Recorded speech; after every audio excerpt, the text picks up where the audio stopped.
Mas pinalawak pa ng ADESA ang presensya nito sa bansa sa pagbubukas ng ika-75th branch nito sa bayan ng Lubao, Pampanga.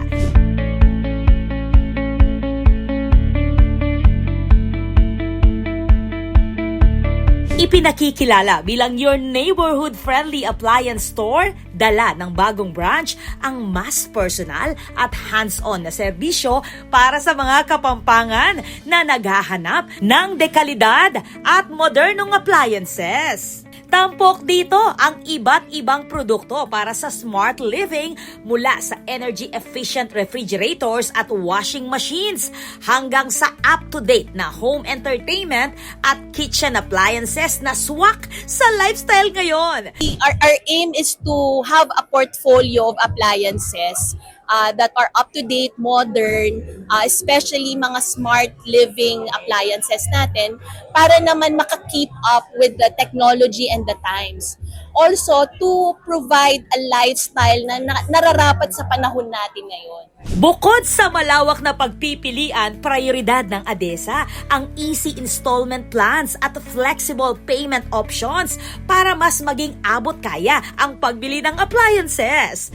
Well, kasi because of our easy installment plan, it's easier to own an appliance in ADESA. Not only in our installment but in our cash and our other payment options. But more than that, kasi ang ADESA, we envisioned ourselves to be your neighborhood-friendly appliance store. So, hindi mahirap lapitan. Yung mga customer service namin, our sales team, are always available, very personalized service. And we aim to be your neighborhood-friendly nga na madali mo lang siyang sabihan kung ano ang mga kailangan mo at mapoprovide namin yung service na gano'n para sa mga Pilipino, saan ka man sa Pilipinas. Layunin nitong gawing mas madali para sa bawat pamilya ang pag-upgrade ng kanilang tahanan nang hindi mabigat sa bulsa.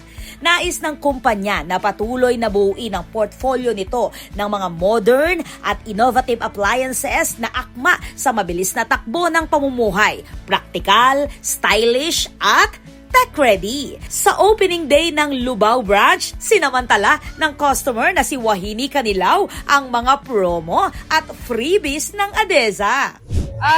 Alam ko na po kasi yung brand dati na ADESA from Pangasinan. Affordable and maraming choices. Itinatag 40 years na ang nakalilipas. Nagsimula ang ADESA sa una nitong branch sa Urdaneta. Mula noon, tuloy-tuloy ang paglago nito hanggang marating ang ika-75th na branch. Patunay ng tiwala at suporta ng mga pamilyang Pilipino sa brand na kaagapay nila sa bawat yugto ng kanilang buhay sa tahanan. We'd like to invite everyone to visit dito sa aming Lubao branch, our 75th branch of ADESA. This is Patricia Mamangon on the spot.